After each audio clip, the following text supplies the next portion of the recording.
with that, I'm going to turn it over to Steven and Jerri, and they're going to talk about Nothin But Foods. So I don't really have much of an intro. They have great products. The products speak for themselves. They started here in Fairfield County, and now they're kicking ass. So let's hear it for Steven and Jerri.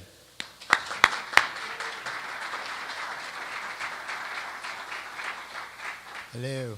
Hey, first of all, I want to thank Peter, Barry, and all of you for coming out tonight. First, thanks for hosting. Thanks for having an interest in what we do. Being an entrepreneur is a very interesting place to be. It's never a dull moment. Every day is very different, and the level of excitement and stress is it keeps us on our toes. But there would be no Nothin But without my partner and the founder of the company, Jerri Graham. And I want to introduce Jerri so she could share a little bit about what she was thinking when she started this company, and I'll share and then I'll jump in and share what we're thinking now. Hi. This is a really good place to be right now, and I am so honored to be standing here. I know it's not like the Academy Awards or, hey, I'm black, so I'm not going to be there. No. But, it's a real, it's a real honor to be here because you guys are the same as I am in so many respects, because you all have something within you that you want to do something of your own. And you've either had it or it just kicked in, but my road to entrepreneurship is maybe not the traditional one, but I believe that our past really informs our path. Every single thing that we do impacts what we're doing now. And, here I am. I have no background in cooking. I don't really enjoy cooking, but I love putting together delicious ingredients, and I love making things that pop in a person's mouth, that makes someone look at what they're eating and think, wow, that's the best thing I've put in my mouth all day. But like I was saying, your past informs your path. I started out where I moved from Taiwan after living there for 7 years and working in publishing. And it's not a lot of my story, but it impacts who I am, because during that time, that's where I learned about flavors and taste. And I was working at a publishing company as a writer and editor at a magazine. And I worked, I feel like most of my lessons about business came from my Lao Ban. And a Lao Ban is Chinese for your boss. And so one of the tenets that he taught me was just like, it's marketing, it's publicity, and it's all about your brand. Those are those little seeds that were planted back then that I'm now using later on in this business. And like I said, my background is in publishing and writing, and then one day my Nothin But story started in the front yard of my house. And this is the long story, and I don't know if you guys want to hear it, but I got poison ivy. And if anybody knows anything about poison ivy, you do. Okay. Yeah, and I'd been living in a high-rise in Taiwan, and I had no idea. I was like, oh, I'm out here, and I'm in my short-sleeve shirt. But I got crazy poison ivy, and I was on prednisone or some type of drug. But then the next morning, after I was on this, I was like, I'm going to start a muffin delivery company, and it's going to be a healthy franchise muffin delivery company, and it's going to be across the country. And so I started baking muffins. I had no idea how to bake muffins, and they were delicious. And then I was like, oh, okay, I'm going to sell them locally. And I had this idea for this company called Bluebell Muffins.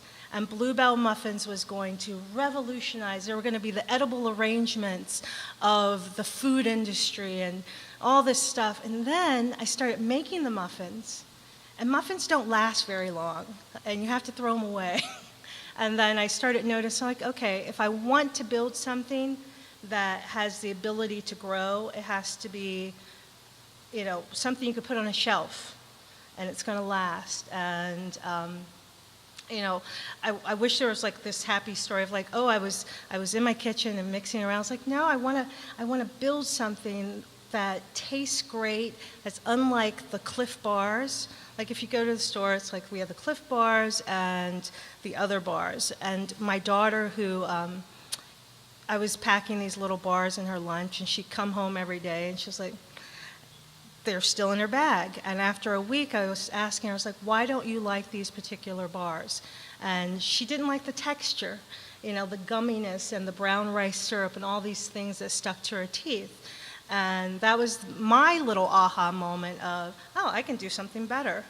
And with having that muffin experience of I'm throwing out $300 worth of product every single day to let me build something that could sustain and grow, I started messing around with recipes.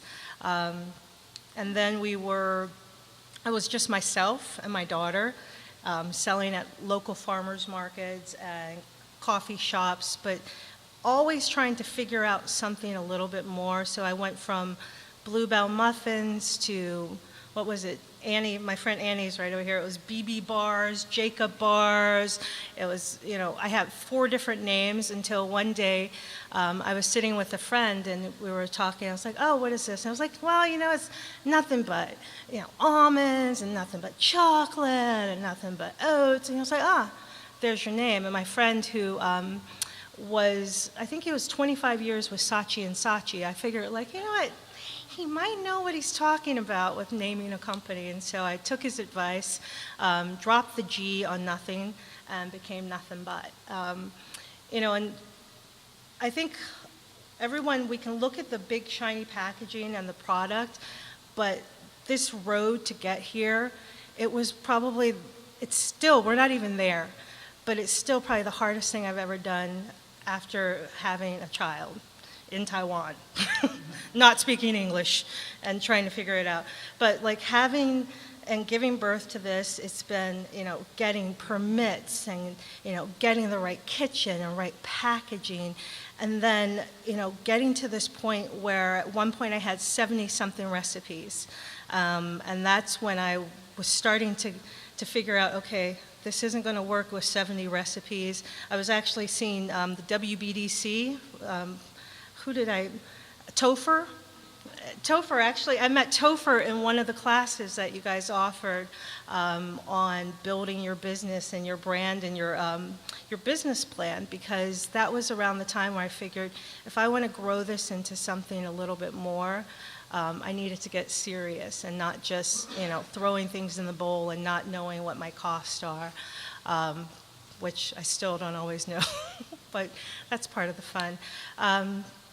But with the growth of this business, I have gone from, you know, just being in the farmer's market, hand packing everything, you know, trying to figure out like my cost and like the ingredients and what's going to happen.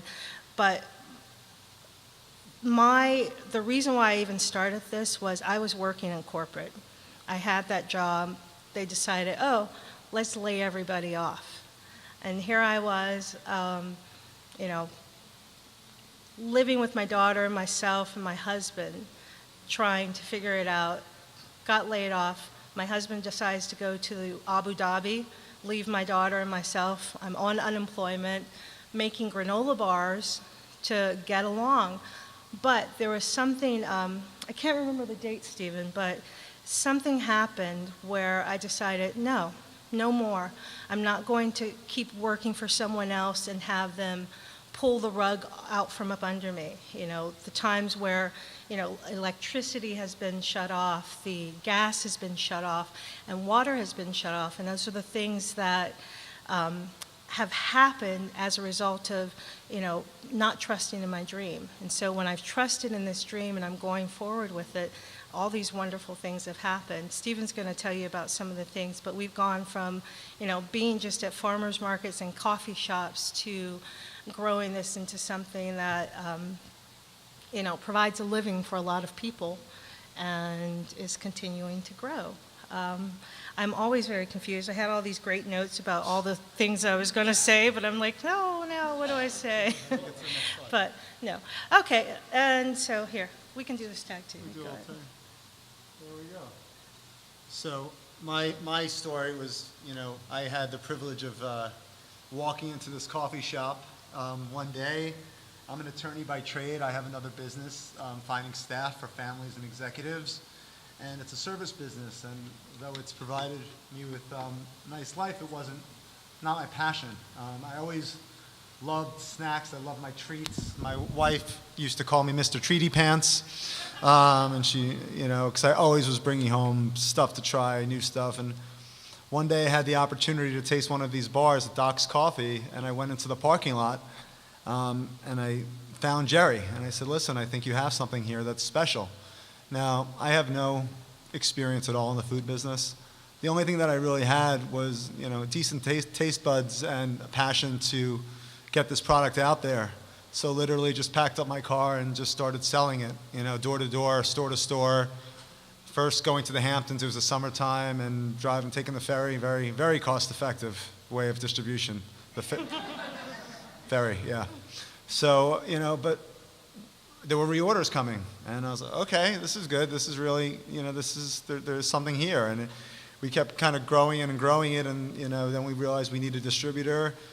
And we realized, one thing about me is, I don't know what I don't know. So what I've tried to do is really find my, as an entrepreneur, and this is probably, I think, one of the keys to, I say we're on the track. As Jerri said, we're really right in the middle of this journey right now. I've been with Jerri for 4 years. We started going, store to store, and now, we're in multiple regions of Costco and multiple regions of Whole Foods, and if you look at sort of just, the regular bar versus us, we really wanted to, really stand out with our taste and our texture. That's always been the key, as well as our ingredient line.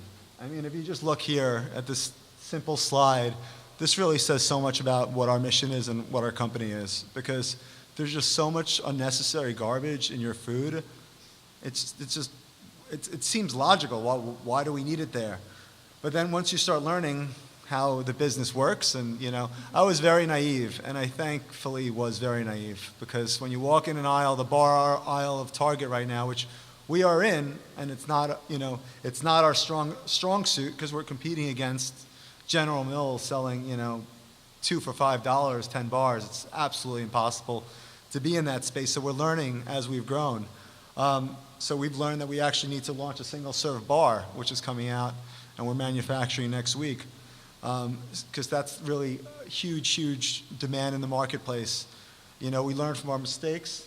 Not saying the big bar is a mistake, because it's doing great in certain channels. We're in stores like, this is our retailer grid, if you will. So this is where we started, and this is where we've gone in a pretty decent amount of time, pretty quickly. So, and the year ahead is looking incredible for us.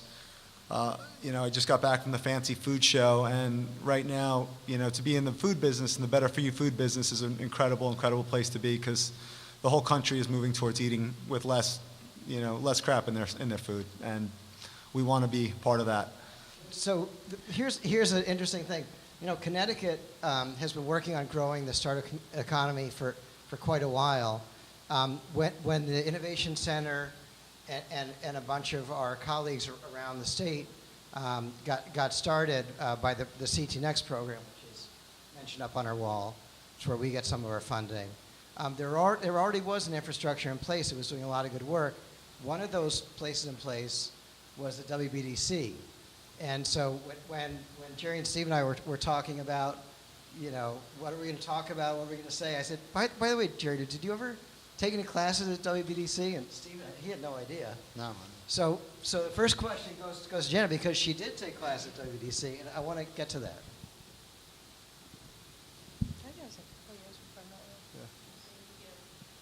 I'm tweeting you, by the way. Tweet me, baby, I'm tweet me. tweeting you all over the place. Oh, God. So I'm Janet from WBDC. You're welcome to come talk to me later, those of you that don't know me already. My question is, because I'm a finance person and I'm always thinking about helping clients raise capital and scaling and how to help our clients get the right type of capital at the right time on the best terms. Do you have a suggestion for the audience on capital raising? I'm going to probably... Well, handle you know that what, one. I'm going to handle the initial part of it because, you know, there are reasons why I have a business partner, and as a woman and as a black woman without family members or connections, having the financial means, if you've spent years overseas, it wasn't easy for me to get the money in order to build and grow a business or, you know, get that funding to go forward. So I made a decision early on that in order to grow, I had to, you know, not be so greedy and want the whole pie to myself, but understand that, you know, crumbs of a big ass pie that's cut up evenly is really nice. And so that's my base for getting, you know, involved with a partner.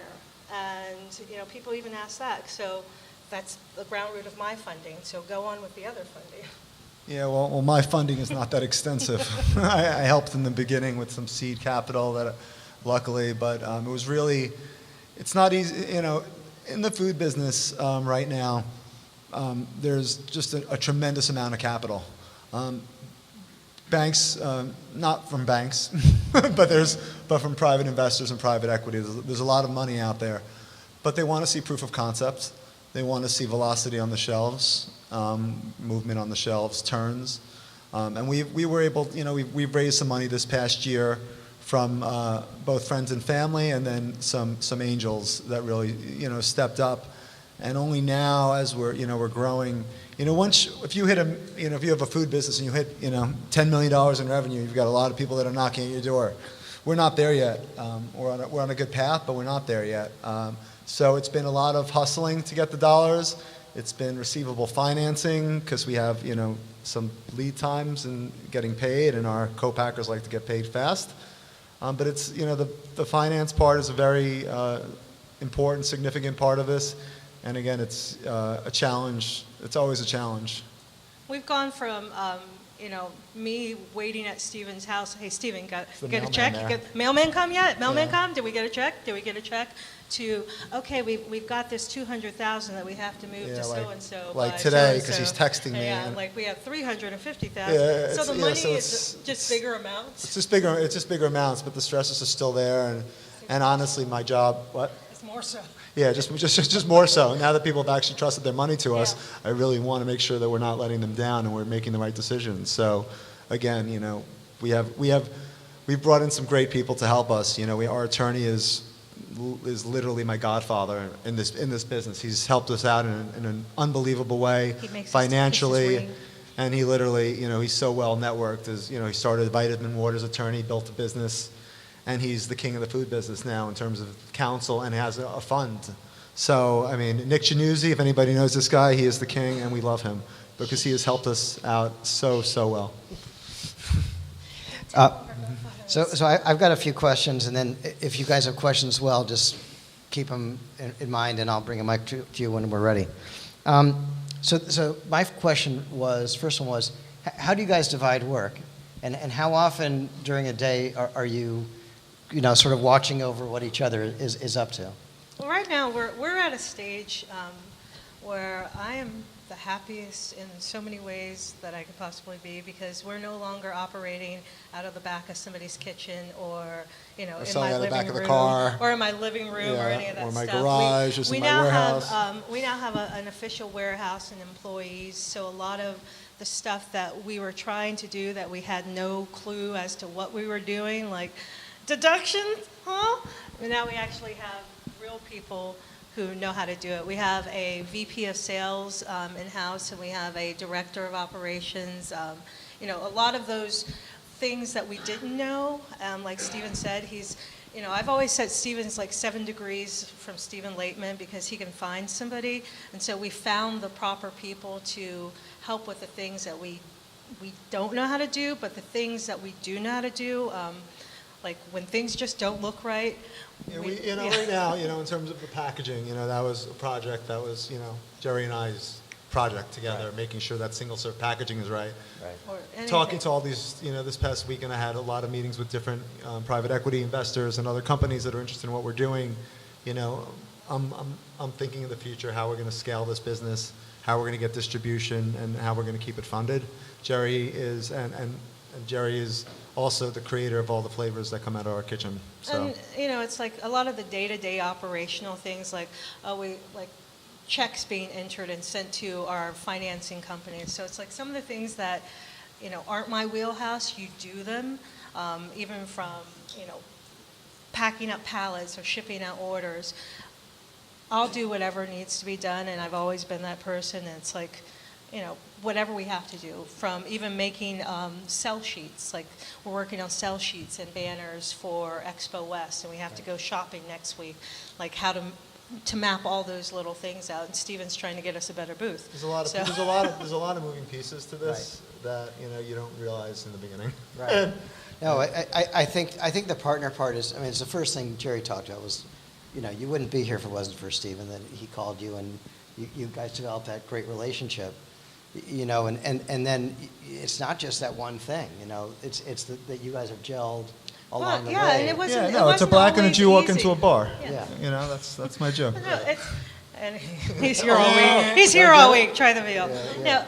And it's not bad. always. I think there are other people. Like when I first started out, there were probably like 5 or 6 people who are like, "Oh, I love this, and I can do this, and I can do that." And Steven was one of the first people, but he's the only person where when we had those conversations about, okay, this is who our audience is, this is who the product is for, got it, and other people didn't get it. And so when somebody knows what you're talking about without you having to say what you're saying, and he's a pain in the ass, and I'm a pain in the ass. Left cheek, he's right cheek. Yeah. But it's okay. And people understand. It's like, I think the best business relationships are not always like sunshine and roses every single day, because without... We drive each other absolutely crazy. I know. We do. There are times where it's like, but at the same day, but at the end of the day, we both want the same thing, Yeah. and we see that there's And we balance it out. we see that there's a way to get it, and Jerri's going to be neurotically worrying, thank God, about next week's production run, and I'm going to be neurotically worrying about making sure that everybody's paid. So, I mean, that's... Well, I think one of the themes that I've been hearing is preparation, and how much time you're trying to think at least 2 or 3 steps ahead. One of the things that I think about a lot is when I'm planning to meet with someone that is important to me, that might be an important partner for distribution or for whatever we're doing here. I would assume that you have some pretty big players that you're trying to get to be on your team, distributors, retailers. Yeah, Steven's the king of LinkedIn. How much time? So say you know who you're going after. How much time are you spending, sort of game planning that whole effort? And Well, right now, I mean, it's all like a real master game plan with our VP of sales, with the people that are working under him, with the broker network that they're building on the street, Right. on a channel-by-channel basis. So there's just a lot of, between the financial modeling, between the, the different store counts we're hitting, the slotting, we want to be in Stop and Shop. We heard, so hopefully we will be in Stop and Shop within, the coming months, but there's a cost associated to these things. Right. So. Right. And then one other question I had before I turn it over to some people in the audience. What about in your category? Price is a big issue. Huge issue. How do you you're a premium product, but how do you make sure that you're not so premium that people don't want it? Well, We're experiencing we're experiencing awesome success with the big bar in certain channels and terrible in other channels. So that's why we're coming out with the single serve bar. Right. Because people don't want to spend $3.99 to $5 for a bar. Right. And the $1.99 to $2.50 is the sweet spot, price point wise. So that's what we've backed into. So with that, you're trying for wider distribution Yeah, in a lot of different chains. Yeah, a lot of the chains that have taken the big bar actually have agreed to swap it out for us already. So we have commitments moving into the next month. So. Excellent. Very good. Who's ready with a question? I knew I'd have some. Hi there. Thanks for being here. I know that distribution and being on shelves is a huge part of the business, but I'm kind of curious whether e-commerce and online and selling direct to consumers plays a role in your business today or is part of your future? You know, it does play a role, but it hasn't been, it hasn't been the priority. At one time, we thought it was a priority, but, with the size of our organization and our manpower, it's a matter of prioritizing. And do we pull that right now? Because we thought it's like... But we are transitioning. and now we're ready for the now's Amazon the being a time. priority for us. So we have somebody that's an expert Amazon person that we've brought on to help us as a consultant to get us set up, because we have wonderful reviews for all of our products on Amazon, and we haven't been able to blow it out in terms of sales yet. But luckily, there's a specific formula to how this works, and we have an expert that we brought in who's starting in February for that channel. But experts cost money, and so, now's the time. Hello. I'm just wondering if you could give us some idea on how the business has grown in terms of distribution and sales, if you had any figures for where you are now. Sure, yeah. We've grown this year. We went from $1 to $3.3 million in sales. So we've $1 to $3.3 million in sales in 1 year. And we're projecting next year to go over 8. Over 8? Yeah. We will be by the end of the year, but we're going to be putting all the money back into the business to grow it and market it. When you're looking to grow a company and hopefully have get scale and potentially have that exit, if you will. You really want we want the scale, and these other companies in the food space right now, the most important thing to them is top line and velocity on the shelves. Period. What? No. There's- But we have a trademark. We have a trademark. Yeah. Hi. Both snack bars and granola are pretty competitive categories. So I'm wondering what you do in order to get people to trial your product and to actually get that velocity. Taste. Do you do a lot of demos? A lot of demos and sampling. Like we've done recently a big demo push with Costco, and those numbers. We just got those numbers. So we had stores that were selling $500 in one day at Costco during a demo last week, which is a great thing for us. And that's something. That's something that we're very proud of. It's The demos sell us.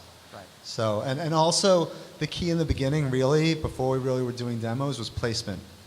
The accounts that we were going after in the beginning that had the threshold for the higher price points. So it's as we've gotten into the mainstream national grocery channels, they're like, okay, wait a second, this is not New York City. We're like, let's really get this right. So this sells in Peoria. So have you been able to develop a demo team that gives you sort of that national reach or that regional reach that you need? Not yet. We've been hiring, like Costco in particular. You have to hire the company that they use, and we've hired companies within the region to do Whole Foods demoing, but nothing on a large scale because it's about getting on the shelves. It's getting on shelves, resources, and there's certain stores that request it, and when they do, we will do it. We like to do it. It's just again allocation of resources and. But taste is from the first days of doing farmers markets, because every single week I was always trying to do something new, and part of the experience that people would come up to me before was experiencing a new flavor, trying something, and that's where the idea of people have to always taste it in order to fully get the experience of a granola cookie, because you can't just look at a bag and say it's going to be good. Hi, I met Jerri many years ago when she was swimming and creating this product. Floating and splashing. Floating, yeah. Okay. But I was very impressed with the natural taste and just the texture of the product. And so my question is, you're going into Costco and you're also in Whole Foods. Two different areas to sell in. One's mass production. One is a premium brand. And my take on your product is a premium brand. So I'm wondering, is it wise as a strategy to focus on Costco versus a Whole Foods? That's you don't have to get too detailed. But no, listen. you see where I'm coming. First of all, the Costco consumer is very similar to the Whole Foods consumer. So that's the point one. Point two is if you get success in Costco, you could grow your business very big, very fast. And it could help finance growth in other channels. So striving for success in Costco right now for us is, they take less margin than any other retailer. Yeah. So we could actually make money with Costco, and it could finance our growth in other areas. It also goes back to our company mission of, being a better for you snack company, not just for the Whole Foods market, but for the entire population, and you can't just exclude, and that as we get our numbers and our margins down, we can sell a great tasting, all natural, wholesome product in every channel and not just exclusively into one. Our goal is to be the mainstream bridge to healthier eating, because we don't think that you can go from eating, Cracker Barrel to bird food. And, on a national level, that's what we're looking. We're looking to be a big company. We're looking to be in Walmart and Sam's Club, and we're looking to be in all these channels. And we just got planogrammed actually for 7-Eleven, which we got planogrammed for all locations. So we'll probably be in 2,500 plus locations come March. Wow. It's really a great story. In the tech world, people talk about the product roadmap, right? So, we started here. We had the big bar. We shifted a little. Can you just take us through the different form factors you've been delivering and sort of Well, where I'll you plan start to go? because this was the bar size and that the bar in the bag is just really a matter of is it form and function? Because I couldn't find a bag that I wanted to seal it in that was small enough but also abundant enough. So the only bags. Explain, by the way. We want you to understand. The People only understand. bags. Okay, you see the bag. The bars out there are 2.7 ounces and they're rather large. And then when I was initially making them, I was hand packing them in these resealable bags because that was the only one that I could pack it in, seal it up, and sell it. Other than wrapping it in saran wrap, that nobody wants to buy a saran wrap bar. So that's why the bar started off at that size. It really wasn't about that. And then it was also a matter of like, oh, you have one bar and you're kind of still hungry, if that's going to be the only thing that you're going to eat. And at this Doc's Cafe where I started selling them, they have these big, huge, massive like muffins, but there really weren't alternatives. Like if you wanted to say, oh, I don't want that. And so this was that alternative, and it was a full like meal versus just a little nibble. Right.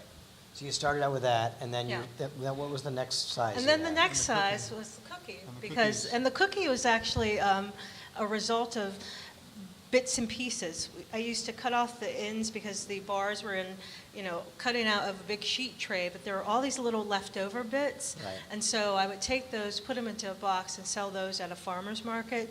We gave them to somebody. Yeah, but the cookie came out because well, of and a then terrible relationship. no, and then we gave him those. We gave somebody some of the end bits, and he was like, "Hey." Yeah, why can't you do that? Right. Yeah. Why don't you make little cookies? Right. And so that was the birth of the granola cookie. It was, just the little end bits that we were throwing away or selling for a discount became the cookies. And so that's been the cookie shape that really took off for you. And the cookie, yeah. And now you're introducing the small. Now we're going to the single serve bar. And are you getting rid of the large ones, or you're keeping those two? No, we have to keep them. We have to keep them. That's good. No, People like them. It's good. Yeah, listen, it's Hudson News, which is a lot of airports, is carrying our big bar, and you get on a plane. Like, the Seattle general manager, it's their number one product launch this year, and great. We're doing all this work, but we want to get more velocity on the shelves, so we think we'll have there's other airport channels too. Excellent. And so how many flavors do you have now? Are you 4? 4? We're going to have 2 more coming out in the fall. But they're, we have like 70-something recipes. But it's just a matter of 70. But there's some of them are really wacky. Uh-huh. I think you tasted the basil walnut tomato, or like the kale chocolate one. Yeah, that's not going to be on the 68. recipe. We have 68 recipes. And no kale in the bars, but. So you got some more flavors, but in terms of form factors, you think you're done for the No, time? you know what? This I is mean, just the it's the beginning, and like beginning, with Nothin But, I used to, like in high school and college, I took a couple of marketing classes, and there was always this concept. I can't remember who said it, but like your name should be, they call it an empty vessel, and so the name Nothin But, I always thought of as being like that empty vessel that you can put anything in Right. it, because there are other companies where it's like, oh, we're groats, we're oats, or you're kind of pigeonholing yourself into the categories Right. that you can be in. You're only in that, but Nothin But, it's Nothin But Foods, but there's a much bigger picture. Aha. We're going to have to have you come back in a couple of years? Yeah, I hope so. Beverages, Yeah, no. With the I don't know helipad coming beverages. down. scotch. It's going to be a little different as we expand categories because we're going to be doing it a little more scientifically than Right. we've done in the past. Because Right. we can't just go out there and Throw hope some, arrows and hope we something think we sticks. know that the cookies are distinct. There's nothing really like them on the market right now, and the bars, we've been told that they taste pretty good. So we're we anything we put out has to have a clean ingredient line and really taste great. And we want to see where there's where the needs are in the space, whether it's a cereal space, whether loose granola is something we've thought about, but when you look at these pricing and the margins, it's so competitive now that it's very hard to have something with the ingredients that Jerri wants to utilize and taste amazing. To if you're Yeah. competing with $2.99 for 11 ounces. I mean, And then when you pick up a bag, it's disappointing. Hi. Question, at what point do laws step in for food preparation? Like my aunt makes You know what? chocolate at home and sells it at work, but I don't even know if that's legal. It's not. Okay. But you know what? I think there's that little bit of window that you can get away with. But then when you start, putting measurements and all of those things, and you're selling to different channels where if anybody gets sick, you have to be licensed. And I think a lot of people, it's like, okay, we look at the end product or the middle product, but like the foundation for this was built in trying to figure out where in the heck do I go to get a commercial kitchen. I have been all up and down this frickin' coast from New Haven to Greenwich looking for a commercial kitchen space. There was one girl, I was cooking in her kitchen for one day, and I was like, oh, there's mouse poop. Let's go. And so it's like, it's hard trying to find those things where it's like you have to get this permit, you have to get the liability insurance, you need to make sure you get the state's, license, and all these things that there wasn't at the time. This was like 2008, 2009. I feel like an old timer now. All this stuff wasn't there. It's like, you need this, you need that, you need this, the other, to get a commercial kitchen, to put anything on your package, because if not, you're going to get the state calling, and it is not fun. So you can't make something in your own kitchen. Well, For commercial for not resale? commercial resale, because it's Not for commercial and it's also like I always had this fear of like if anybody gets sick, God forbid anything happens to somebody, and that's in your life. But if you have those measures in place of like, okay, I have my license, I have my insurance, and it's not that expensive to get the insurance. And like for a commercial kitchen, if she can find a shared commercial kitchen space that she can rent by the hour, that's a possibility. And for that, she should do some of her prep work earlier. I'll tell you about it later. Okay. All the little Thank you. side things. Thank you. Any other questions? Yeah. Oh. I might need you to come a little closer. Hi. Quick question. As you guys make a transition from where you're doing demos at like Costco and then you move to the shelf, are there any techniques you guys are using to get those people who are the initial purchasers in the demo phase to then become regular purchasers of the product? You know what, we've tried things, and there's always that online, social media, you can do all those things, but No, but the Demo the is demoing it. is. In Costco is it. Demoing is we're hoping they try it, buy it, and buy it again. And that's, Like, did you coupons or anything like that? no, No. we're trying. There's a major Costco program where they push you out to all Costco's. It's a coupon. We're trying to do that by the end of this year, beginning of next year, which would be a full rotation nationally, which would be significant. But we Seems could, we like could, with a consumable, if you could get somebody hooked on your product so that now when they go back, they're not buying the Quaker bars or whatever the case may we be. definitely get those. We definitely get those. I We'd have get some emails consistent people. every single day where if the rotation or they're out of stock at Costco, when are they going to be back? When are they going to be back? The best feeling in the world was probably about 2 months ago. Somebody from a Costco in Alaska. I'm like, That's great. Let's go Alaska. Somebody is in Alaska. I've never been to Alaska. No, it's just really cool to think that there's that reach. Yeah. I have a guy that we just shipped out a box. We're shipping one out to Belgium. I had a bar in an airport. Now I need to have $500 sent to me. So it's like, okay, yeah, one taste and you're hooked. No, That's thank what you. they all say. Hi, I'm wondering if you could talk to your younger self, your startup self, and had 3 pieces of wisdom to share. Things that you know now that you didn't know then, what would that be? You giving me?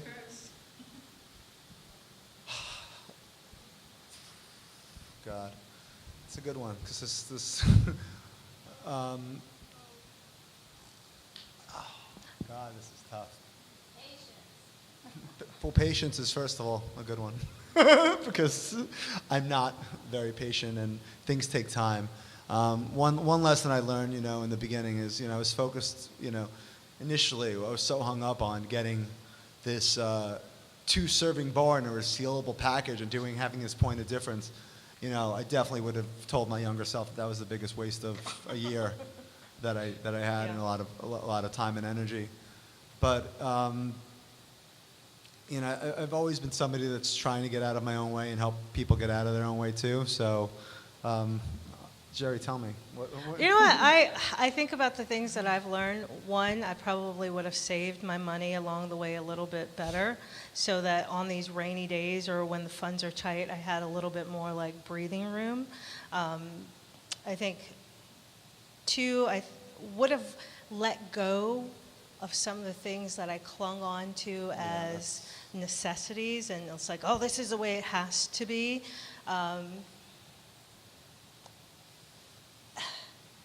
And I think just really just kind of go with it. And I know that sounds really simple like now, but for the longest of time, my daughter and I, because after my husband made his exit without a package, he didn't get an exit package. We were somewhat destitute and trying to figure it out by making granola bars. My daughter sleeping in the, on the floor of the bakery or even in the trunk of the car because I had no one to take care of her. But if I look back, I don't think I would change anything at all because every single moment has led to this, and even the tears and everything have been worth it. In April of last year, I was able to take my daughter on her very first vacation. I get emotional talking about it because, we've had our car repossessed and things turned off, but we went to Paris. And she was able to go from being the kid sleeping on the floor of a bakery to, walking in the Musée d'Orsay.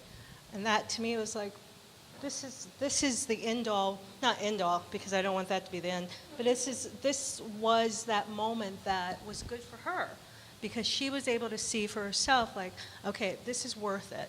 And, as a woman and as a single parent, I want her to see, anything that you want, and if you are willing to sacrifice and work for it, and have the peanut butter and jelly sandwiches when you don't want it, Catherine, because we don't have lunch money. But she feels it's worth it, and every single day she doesn't get upset because she knows this is a dream that's going to happen. So. I get emotional and now I ruined my mascara. I'm so sorry.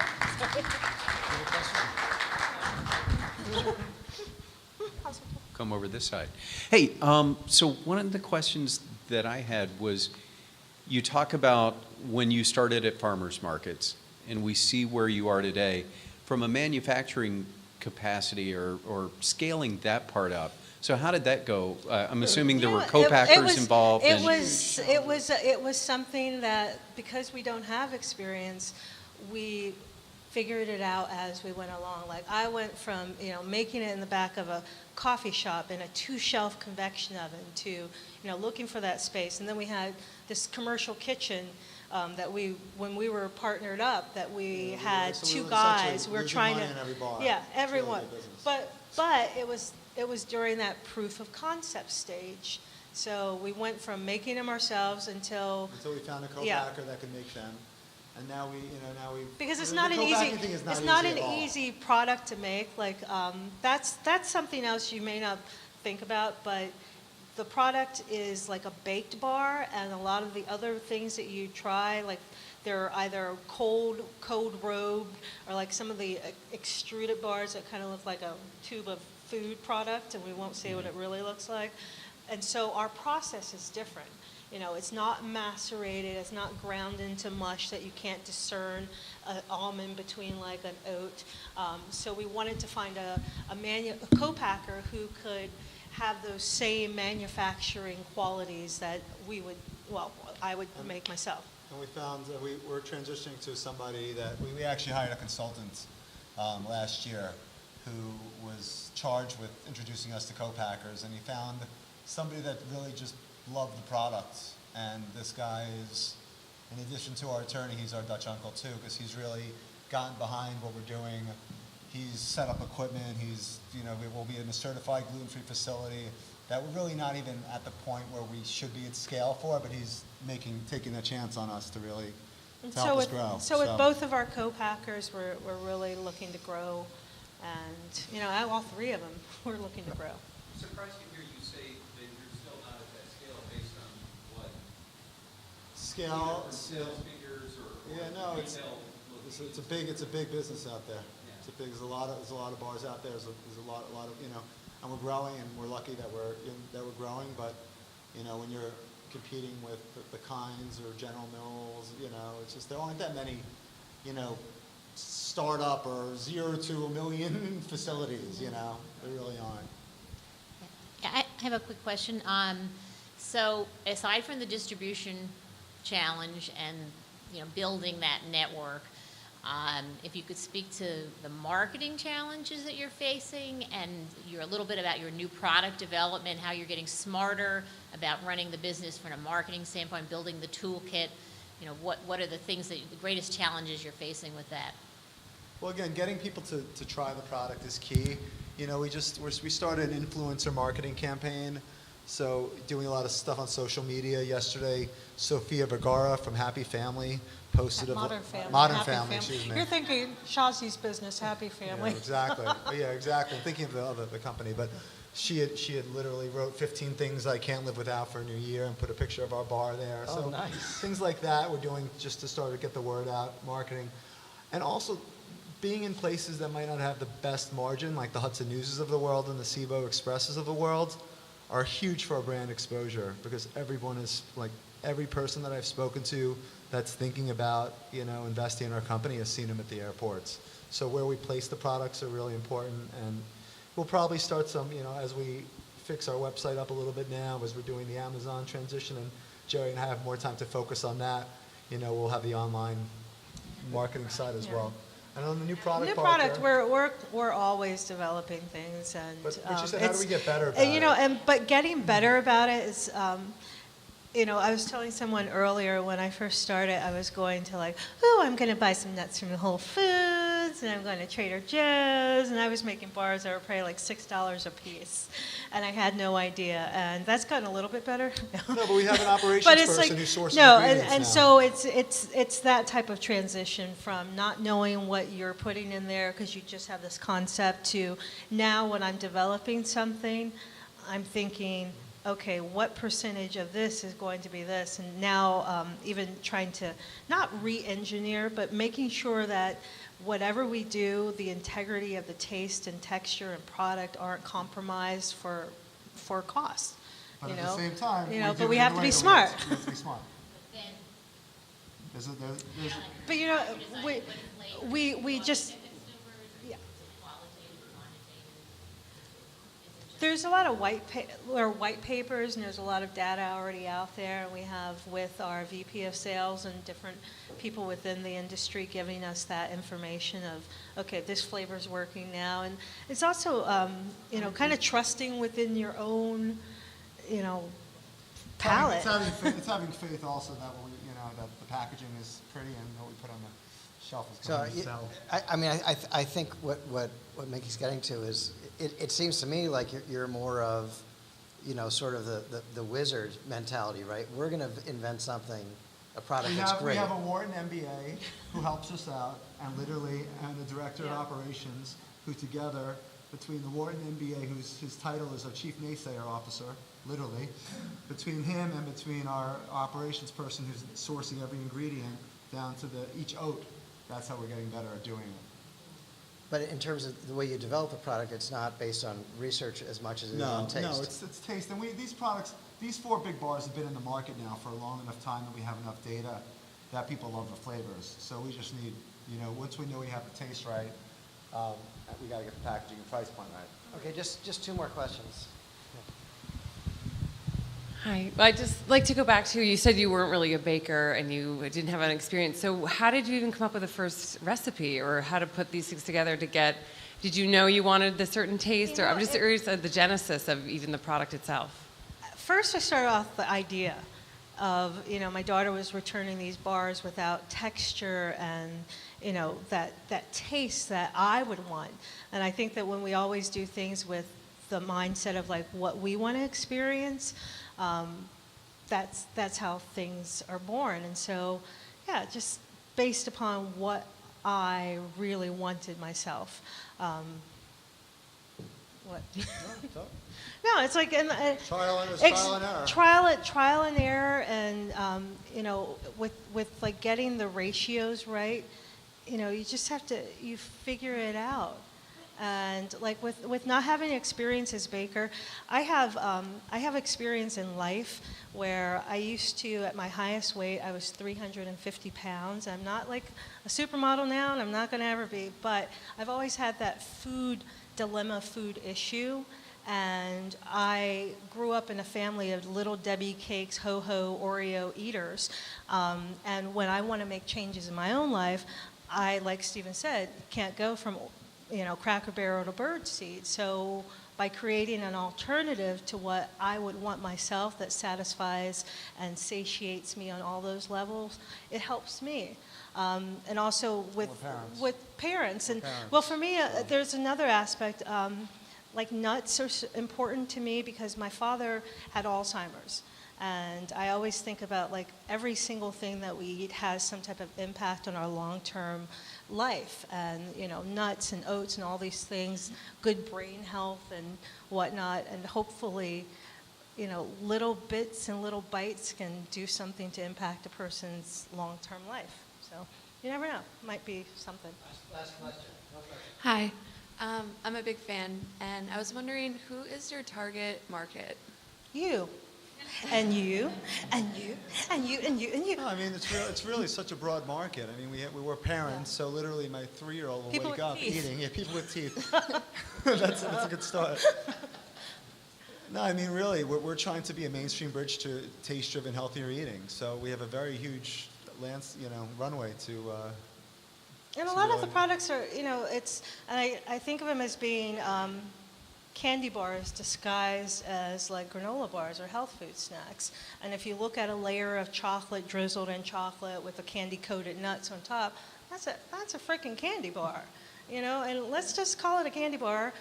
So we want to take the people away from the candy bar idea of what a granola bar or a snack should be to, okay, this is better. And like when you were talking about product development, like my first recipe with not knowing, it had like 5 times the amount of sugar. I was like, oh wow, but it crunches and crackles on my teeth. But then that's not what I want, and that's not what I want to put into the world. And I really think you put into the world what you want to get out of it.